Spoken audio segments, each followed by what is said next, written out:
Hey friends, Todd Shipman here, Dean of Graduate Studies, Associate Professor of Biblical Studies at Midwestern Baptist Theological Seminary, teaching pastor at the Masters Community Church. I want to think with you about preparing to teach or preach from the prophets. At the Masters Community Church, where I preach, we begin Isaiah this week and thinking about how to do this. So let me give you a 3-2-1. Let's begin with 3 and verbs. I think looking at the grammatical features of the prophets or any book can be helpful as you begin. So 3-2-1 here and thinking about the grammar of verbs.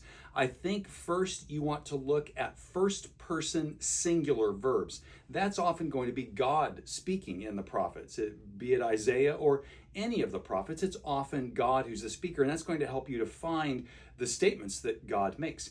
Thinking about verbs, the hifil stem in Hebrew, that's a causative active idea. Now, Hebrew verbs have various nuances, but that can often be something that's theologically significant. Now, not in every case, but if you do a search on those, that's going to help you to see kind of what's going on. So we've got first person singular, we've got hifil, and then turn to the Old Greek, the Septuagint, and look at perfect tense form verbs. If you look at the perfect tense form, you're going to see that stativity, some kind of a complexive idea, a completed action with an effect that's ongoing. Looking at those 3 verb forms can get you a long way down the road just to looking at what the book is about. So 3 verbs, 2 nouns. Look at the second person singular and plural pronouns.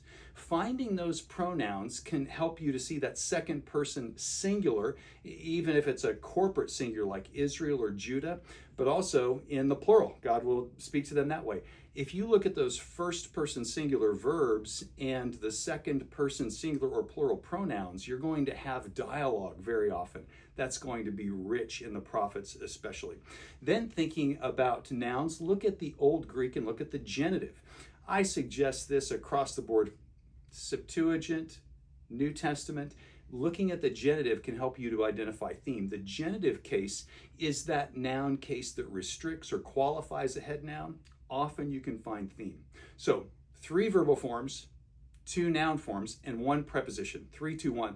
Look at the preposition pros when you're looking at the prophets. Often some directional idea, and that can help you to think about geographic movement, but also a direction of the heart and spiritual life. It can be there. Now, not in every case, but it can help. So those ideas, 3-2-1, can help you in preparing to preach or teach, and the grammar can help you with the ideas, the theology. It all comes together. Now, there's no replacement for just reading your English text in broad scope.